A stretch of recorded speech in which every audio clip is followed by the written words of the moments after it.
Hello दोस्तों, स्वागत है आपका।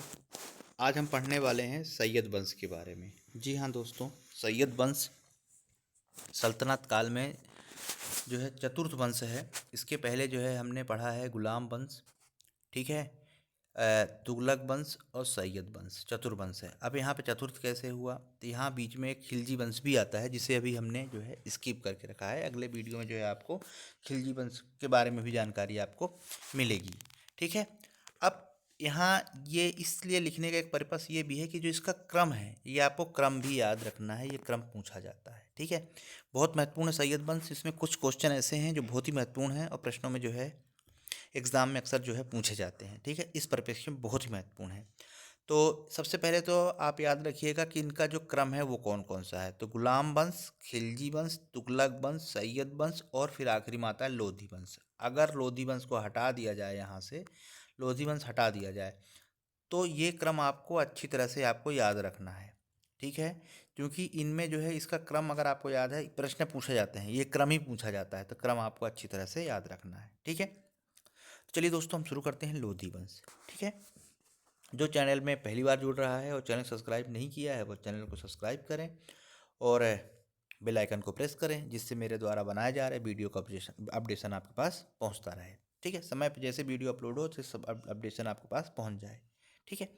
तो चलिए शुरू कर लेते हैं लोधी वंश, सॉरी सैयद वंश। तो सैयद वंश या सैयद वंश दिल्ली सल्तनत का चतुर्थ वंश था, ठीक है। इसने जो है 1414 से लेके 1451 तक जो है इनका कार्यकाल रहा। कब से कब तक? 1414, यानी 1414 से 1451 तक जो है इनका कार्यकाल रखा। इन्होंने तुगलक वंश के बाद राज्य की स्थापना की, ठीक है। बहुत महत्वपूर्ण लाइन है ये।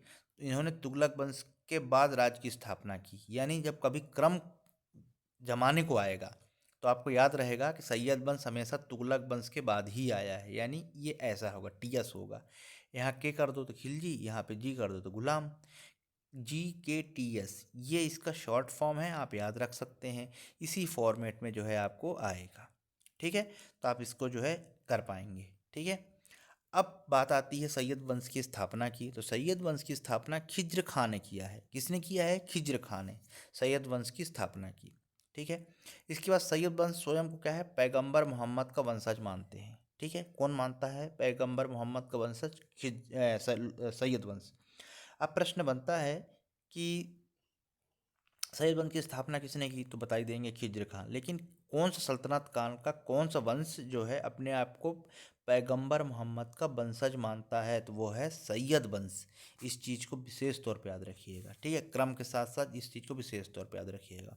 खिज्र खां ने कभी सुल्तान की उपाधि धारण नहीं की, ये ध्यान रखिए। उसने रैयत ए आला की उपाधि धारण की। ये बहुत महत्वपूर्ण क्वेश्चन है। रैयत ए आला की उपाधि, रैयत ए आला की उपाधि निम्नलिखित में से किसने धारण की? ठीक है। पहला ऑप्शन खिज्र खां, दूसरा ऑप्शन मोहम्मद बिन तुगलक, तीसरा ऑप्शन इल्तुतमिश और चौथा ऑप्शन जो है चौथा ऑप्शन क्या होगा? चौथा ऑप्शन होगा बलबन, ठीक है। तो आपको पता होना चाहिए कि खिज्र खां ने जो है रैयत ए आला की उपाधि धारण की है, ठीक है। रैयत ए आला की उपाधि धारण की, ये बहुत महत्वपूर्ण है। इसके बाद खिज्र खां तैमूर लंग का सेनापति था, ठीक है। यह नियमित रूप से क्या करता था? उनके प्रति समर्पित रहता था और समय पर उसके बेटे को क्या भेजता था? टैक्स, कर भेजता था, ठीक है। तो इसके बाद जो है उसका शासनकाल खत्म हो गया। अब खिज्र खां के बाद उसका पुत्र मुबारक शाह, उसका जो है वो गद्दी पर बैठा। मुबारक शाह ने विख्यात इतिहासकार बाहिया बिन अहमद सरहिंदी को आश्रय दिया, ठीक है। संरक्षण, यानी बहिया बिन अहमद सरहिंदी को किसका संरक्षण प्राप्त था? वो था मुबारक शाह का जो है संरक्षण प्राप्त था। और इसी बहिया बिन अहमद सरहिंदी ने एक पुस्तक लिखी जिसका नाम था तारीख ए मुबारक शाही, ठीक है। तारिक ए मुबारक शाही जो है ये पूरा होल सैयद वंश के बारे में विषय में संपूर्ण जानकारी इस पुस्तक में मिलती है, ठीक। तो ये चीज़ याद रखिएगा, सरहिंदी ने तारिक ए मुबारक शाही पुस्तक की रचना की, जिसमें सैयद वंश के संपूर्ण विषय पर जो है जानकारी मिलती है। ये एकमात्र पुस्तक है सैयद वंश की, ठीक। इसके बाद जो है अलाउद्दीन आलम शाह जो है क्या हुए? शासक हुए, और ये सैयद वंश के अंतिम शासक हुए, ठीक है, कैसे हुए, अंतिम शासक हुए। तो इस तरह से जो है ये वंश सैयद वंश समाप्त हुआ। ज़्यादा कुछ नहीं है, 5 क्वेश्चन इंपॉर्टेंट है जो मैंने आपको बताए हैं, यहीं से प्रश्न बनेगा। इसके अलावा और ऐसी कोई विशेष बात नहीं है जिसमें कि यहाँ से कुछ क्वेश्चन पूछे जाएं।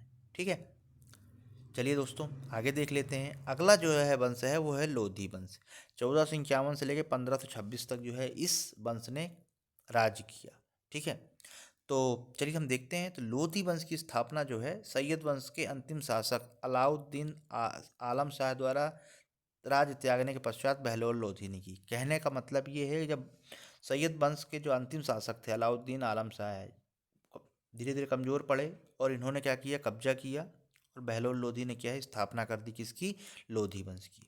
ठीक है, अब यहाँ आपको और समझ में आएगा लोधी क्या थे। ये अफ़गानी थे। ठीक है, कैसे थे, ये अफ़गानी थे और ये मुख्यतः व्यापारिक रूप में भारत आए और इन्होंने दिल्ली सल्तनत में सेवाएं एवं प्रशासनिक पदों पर कार्य किया। और जैसे ही देखा कि सल्तनत की जो शक्ति जो है क्षीण हो रही है, कम हो रही है, तो इन्होंने मौका पाकर क्या कर दिया, अपने वंश की स्थापित कर दिया।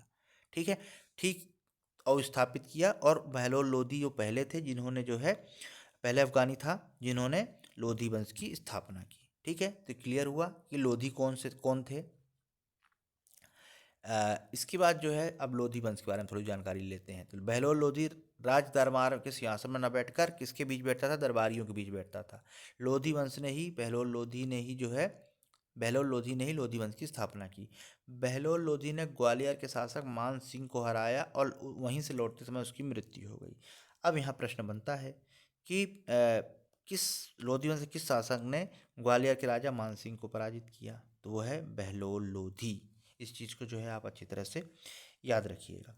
दोस्तों इसके पहले जो हमने जो वीडियो आपने देखा होगा, चाहे वो तुगलक वंश का हो या गुलाम वंश का हो, काफ़ी महत्वपूर्ण महत्वपूर्ण जो है क्वेश्चन वहाँ से निकल के आए। और आप पिछले कुछ पेपरों के आप देख लीजिए, चाहे आप MPPCS की तैयारी कर रहे हैं या और दूसरे स्टेट की तैयारी कर रहे हैं, आपको वहाँ से प्रश्न जरूर मिलेंगे, है ना। तो इस चीज़ का जो है आप ध्यान रखिएगा, महत्वपूर्ण है और यहाँ से प्रश्न जो है पूछे जाते हैं। ठीक है, तो मान सिंह को जो है हराया और लौटते वक्त क्या हुआ, मृत्यु हो गई।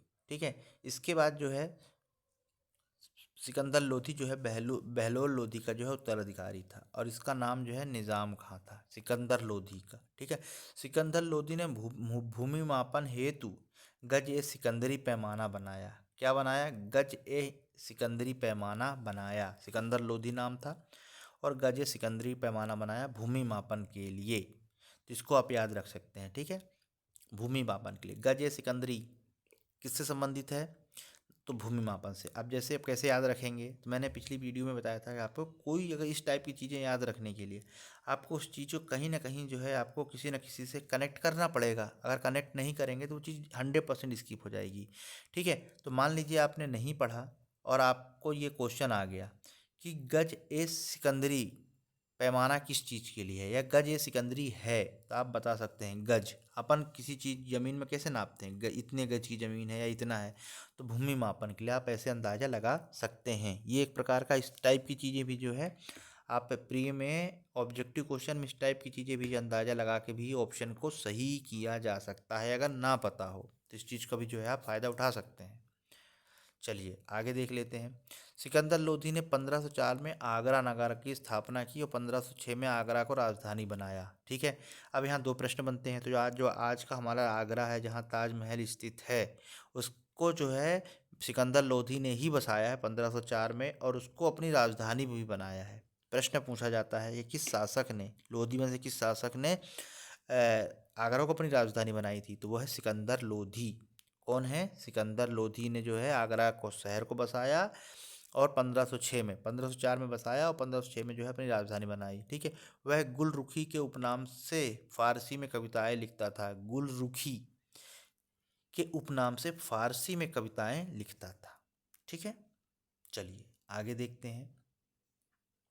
सिकंदर लोधी ने आयुर्वेद पे लिखे गए ग्रंथों का फारसी में अनुवाद करवाकर फरहंक ए सिकंदरी नाम दिया। फरहंक ए सिकंदरी नाम दिया, फरहंक ए सिकंदरी नाम दिया तथा संगीत पर लिखे ग्रंथों का फारसी में अनुवाद करवाकर उसका नाम लज्जत ए सिकंदरी नाम दिया, लज्जत ए सिकंदरी नाम दिया। ठीक है, तो इसको जो है ध्यान रखिएगा।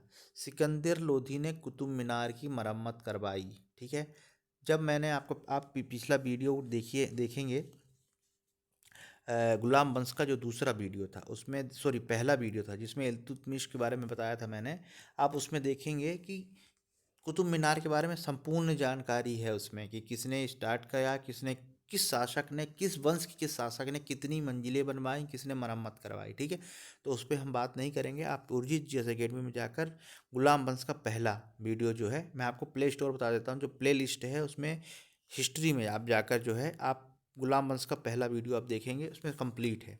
ठीक है, कुतुब मीनार के बारे में सारी चीज़ बताई है। तो सिकंदर लोधी ने भी जो है कुतुब मीनार के बारे में जो है मरम्मत करवाई है। प्रश्न पूछा जाता है कि किस शासक ने निम्नलिखित में से किसने कुतुब मीनार की मरम्मत या ठीक या कुछ भी नहीं करवाया। ठीक है, तो आपको पता होना चाहिए। ठीक है, सिकंदर लोधी ने कुतुब मीनार की मरम्मत कराई। ठीक है, ये चीज़ इंपॉर्टेंट। सिकंदर लोधी ने मुहर्रम एवं ताजिए निकलवाना बंद कर दिया। ठीक है, बंद करवा दिया। ठीक है, ये प्रश्न भी जो है पूछा जा सकता है। चलिए अब हम अगला देख लेते हैं, इब्राहिम लोधी। ठीक है, लोधी वंश का अंतिम शासक इब्राहिम लोधी। इस चीज़ को भी जो है आप याद रखिएगा कि हर शासकों का एक वंश का एक शासक है जो अंतिम रहा है। ठीक है, तो उसी प्रकार जो है इब्राहिम लोधी भी जो है अंतिम शासक है। सिकंदर लोधी के बाद इब्राहिम लोधी सल्तनत का सुल्तान बना। यह लोधी वंश का अंतिम शासक था। ठीक है, बहुत बार प्रश्न पूछा जा चुका है। इब्राहिम लोधी ने ग्वालियर के राजा विक्रमजीत को पराजित कर ग्वालियर पर अधिकार कर लिया तथा विक्रमजीत ने सिंह को आगरा दरबार में रखा। ठीक, वहीं बहलोल लोधी ने राजा मान सिंह को हराया। तो यहाँ पर जो है इब्राहिम लोधी ने ग्वालियर के राजा विक्रमजीत को पराजित कर ग्वालियर पर अधिकार किया तथा उन्हें आगरा के दरबार में रखा। ये इंपॉर्टेंट है, ध्यान रखिएगा पूरा, है ना, ये चीज़ इंपॉर्टेंट है ये। चलिए अगला देख लेते हैं। 1517-18 में मेवाड़ के शासक राणा संग्राम सिंह, जिसे हम राणा सांगा कहते हैं, और इब्राहिम लोधी के बीच ग्वालियर के समीप घटोली नामक स्थान पर युद्ध हुआ।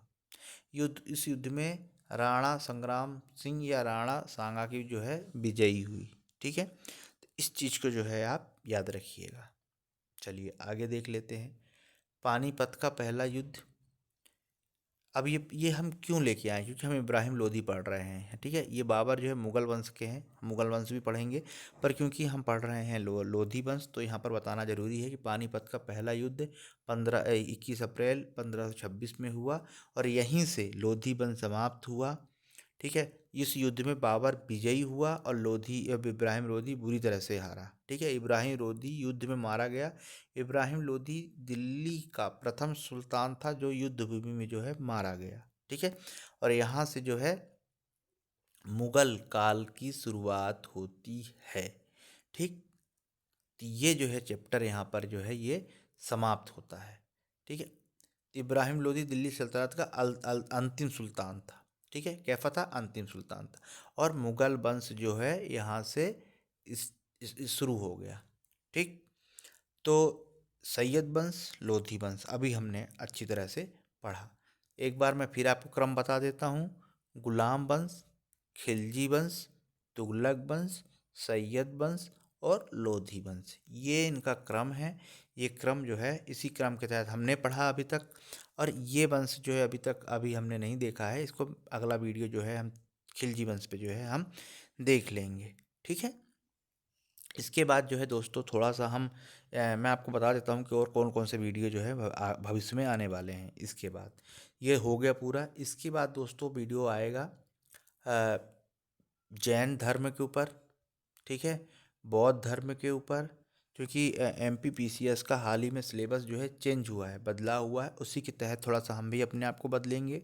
क्योंकि बदलाव के साथ अगर आप भी बदल रहे हैं तो फ़ायदेमंद है, लेकिन अगर बदलाव हो रहा है आप नहीं बदल रहे हैं तो प्रॉब्लम है। ठीक है, तो हम भी उस चीज़ को जो है ध्यान में रखते हुए वो उसको भी देखेंगे। ठीक है, जैसे ही जैन धर्म और बौद्ध धर्म जो है होगा, साथ में जो है खिलजी वंश तो अभी कंप्लीट हो जाएगा, सल्तनत पूरा कंप्लीट हो जाएगा।